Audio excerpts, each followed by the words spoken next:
Iran आणि America यांच्यातील युद्धात इराणनं अमेरिकेची F-15E स्ट्राइक ईगल आणि A-10 थंडरबोल्ट सारखी विमानं पाडली। इराणनं त्याचे फोटो आणि व्हिडिओ सुद्धा जारी केले। इराणनं त्यांची अत्याधुनिक क्षेपणास्त्र वापरून अमेरिकेवर स्ट्राइक केला आणि ट्रम्प यांनाच मात दिली। या विमानात असलेल्या अमेरिकेच्या पायलट आणि वेपन ऑफिसरनं योग्य वेळी स्वतःला इजेक्ट केलं, त्यामुळे त्यांचा जीव वाचला। दोघेही इराणमध्ये सुरक्षित उतरले। यातील पायलटची सुटका अमेरिकेनं आधीच केली होती, पण वेपन्स ऑफिसर इराणमध्ये अडकला। जवळपास 1 दिवस तो इराणमध्ये लपून राहिला। या कालावधीत इराणी सैन्य त्याचा शोध घेत होतं। त्याला पकडण्यासाठी इराणच्या सैन्यानं जंग पछाडलं। इतकंच नाही तर इराणनं नागरिकांना देखील आवाहन केलं होतं की या ऑफिसरला पकडून दिलं तर त्यासाठी मोठं बक्षीस मिळेल असं त्यांनी जाहीर केलं। जर इराणनं या अमेरिकेच्या वेपन ऑफिसरला पकडलं असतं तर इराणसाठी ही मोठी संधी ठरली असती। अमेरिकेवर जागतिक स्तरावर नामुष्की ओढवली असती। एवढंच नाही तर इराणनं वाटाघाटीसाठी या वेपन ऑफिसरचा वापरही केला असता। अमेरिकेच्या आगामी मोहिमांची माहितीही या वेपन ऑफिसरकडून इराणनं घेण्याची शक्यता होती। हा सगळा संभाव्य धोका लक्षात घेत अमेरिकेच्या स्पेशल ऑपरेशन फोर्सनं थेट इराणमध्ये घुसून एक धाडसी मोहीम राबवली आणि आपली संपूर्ण ताकद पणाला लावली। अमेरिकेनं हॉलिवूड चित्रपटात घडतं अगदी तसंच इराणमध्ये अडकलेल्या वेपन्स ऑफिसरची सुटका केली। या सुटकेचा थरार नेमका कसा होता तेच या व्हिडिओतून समजून घेऊयात। नमस्कार, मी कोमल आचरेकर आणि तुम्ही पाहत आहात महाराष्ट्र टाइम्स ऑनलाईन। या व्हिडिओला सुरुवात करण्यापूर्वी एक महत्त्वाची आठवण, जर तुम्ही महाराष्ट्र टाइम्सचं यूट्यूब चॅनल अजूनही सबस्क्राइब केलं नसेल तर ते लगेच करा। इराणने अमेरिकेचे एक F-15E स्ट्राइक ईगल विमान पाडलं। विमान कोसळल्यानंतर विमानातील दोघांनीही बाहेर उडी मारली। यातील वैमानिकाची त्वरित सुटका करण्यात आली, परंतु वेपन ऑफिसर इराणच्या प्रदेशात अडकला आणि केवळ एका पिस्तुलासह जवळपास 1 दिवस तो लपून राहिला। इराणी सैन्यानं त्याला शोधण्यासाठी संपूर्ण परिसर सील केला आणि स्थानिकांनाही बक्षीस जाहीर केलं। पण इराणच्या ज्या भागात हे अमेरिकेचं F-15E विमान कोसळलं त्या परिसरात सरकार विरोधात रोष आहे, त्यामुळे वेपन ऑफिसरला लपण्यासाठी मदत झाली। इराणमध्ये अडकलेल्या वेपन ऑफिसरपर्यंत पोहोचण्यासाठी अमेरिकन लष्करी अधिकाऱ्यांनी जीवाची बाजी लावली होती। त्यांच्यापर्यंत पोहोचण्यासाठी अमेरिकन सैन्यानं सगळी ताकद पणाला लावली। अमेरिकेचा वेपन ऑफिसर इराणच्या सुदूर भागातील एका घरात लपला होता। इराणी सैन्यानं त्याला शोधण्यासाठी जंग पछाडलं, पण तो वेपन ऑफिसर इराणी सैन्याच्या हाती लागण्याआधीच अमेरिकन सैन्यानं त्याची सुरक्षित सुटका केली। शेकडो कमांडो ह्या मोहिमेत सहभागी झाले होते। सोबतच 12 लढाऊ विमानं, हेलिकॉप्टर्स, सायबर अधिकारी, गुप्तचर यंत्रणा याचा वापर ह्या धाडसी मोहिमेत करण्यात आलाय। इराणमध्ये अडकलेला वेपन ऑफिसर एक बिगन आणि सुरक्षित संवाद उपकरणाच्या माध्यमातून बचाव पथकाच्या संपर्कात होता। अमेरिकन सैन्यातील स्पेशल फोर्सेसला बेपत्ता झालेल्या या ऑफिसरचा ठावठिकाणा समजताच त्यांनी सुदूर परिसराकडे कूच केली। त्याच सुमारास इराणी सैन्य देखील त्याच भागाकडे निघालं। त्यांनी अमेरिकन सैन्यावर बेछूट गोळीबार सुरू केला। प्रत्युत्तरादाखल अमेरिकन सैन्यानं इराणी सैन्याच्या ताफ्यावर बॉम्बचा वर्षाव केला। इराणी सैन्य वेपन ऑफिसरपर्यंत पोहोचू नये याची संपूर्ण खबरदारी अमेरिकेच्या सैनिकांनी घेतली। अमेरिकी सैनिक वेपन ऑफिसरच्या सुटकेसाठी पोहोचताच इराणी सैन्यानं तुफान गोळीबार सुरू केला। यानंतर अमेरिकेच्या लढाऊ विमानामधून ऑफिसर लपलेल्या भागाच्या आसपास पोहोचलेल्या इराणी सैन्याच्या ताफ्यावर बॉम्बचा वर्षाव करण्यात आला। इराणी सैन्य अमेरिकन वेपन ऑफिसर जवळ पोहोचू नये याची संपूर्ण काळजी घेण्यात आली होती। वेपन ऑफिसरच्या सुटकेसाठी अमेरिकेनं राबवलेलं ऑपरेशन अखेरच्या क्षणी धोक्यात सापडलं। या ऑपरेशनमध्ये सहभागी असलेल्या अमेरिकेची 2 विमानं अचानक संकटात सापडली। यामध्ये महाकाय C-130 हर्क्युलिसचाही समावेश होता।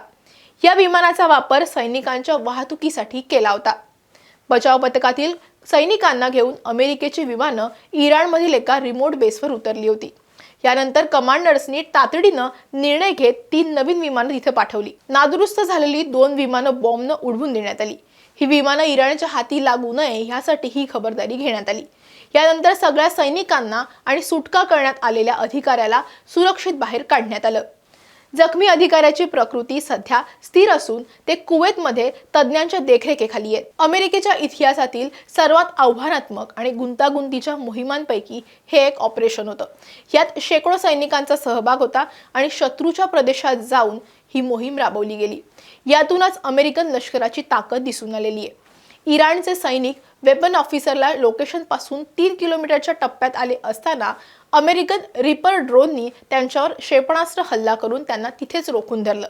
इराणकडे अत्याधुनिक रडार यंत्रणा असूनही अमेरिका ही मोहीम कशी फत्ते करू शकली याची काही कारणे आहेत. ही कारणं म्हणजे अमेरिकेच्या ग्रोव्हलर विमानांनी इराणच्या रडार यंत्रणेत जॅमिंग करून त्यांना ब्लाइंड केलं होतं. रडारच्या नजरेत येऊ नये म्हणून अमेरिकन हेलिकॉप्टर्सनी डोंगराच्या आडोशानं अतिशय कमी उंचीवरून प्रवास केला. अमेरिकन वेपन ऑफिसरनं आपल्या ACRE ट्रेनिंग म्हणजेच विशेष प्रशिक्षणाचा वापर करून अशा ठिकाणी लपला गेला जिथे इराणची वाहनं पोहोचणं कठीण होती. त्यासोबतच अमेरिकन गुप्तचर संस्था CIAनं या मोहिमेसंदर्भात महत्त्वाची भूमिका बजावली. शत्रूची दिशाभूल करण्यासाठी CIAनं वैमानिक आधीच सापडल्याची अफवा पसरवली आणि अत्याधुनिक तंत्रज्ञानाच्या मदतीनं त्याचं नेमकं लोकेशन शोधून सैन्याला दिलं. बचाव मोहिमेदरम्यान अमेरिकन स्पेशल फोर्सेसनं जोरदार हवाई संरक्षण आणि गरजेनुसार एअर स्ट्राईकचा वापर करत आपल्या सैनिकाला बाहेर काढलं. यानंतर राष्ट्राध्यक्ष डोनाल्ड ट्रम्प यांनी या मोहिमेसंदर्भात त्यांच्या सोशल मीडिया प्लॅटफॉर्मवर माहिती दिली आहे. त्यांनी लिहिलंय, आम्ही त्याला शोधून काढलंच. माझ्या सहकारी अमेरिकन बांधवांनो, गेल्या काही तासात अमेरिकन सैन्यानं अमेरिकेच्या इतिहासातील सर्वात धाडसी सर्च अँड रेस्क्यू मोहिमेपैकी एक मोहीम यशस्वीपणे राबवली आहे. ही मोहीम आमच्या एका क्रू मेंबर ऑफिसरसाठी होती, जे कर्नल देखील आहेत. मला तुम्हाला सांगताना खूप आनंद होतोय की ते आता सुरक्षित आणि सुखरूप आहेत. हा शूर योद्धा इराणच्या धोकादायक पर्वतांमध्ये शत्रूंच्या सीमेमागे अडकला होता.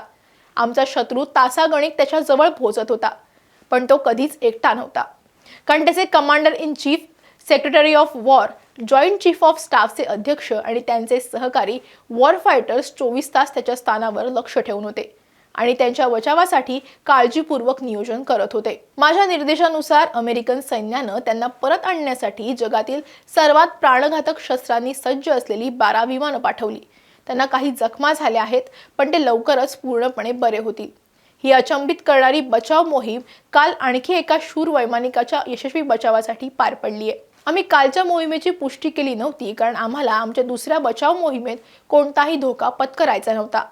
अमेरिकेच्या लष्करी मोहिमेची ही पहिलीच वेळ आहे की 2 अमेरिकन वैमानिकांना शत्रूच्या प्रदेशातून स्वतंत्रपणे वाचवण्यात आलंय.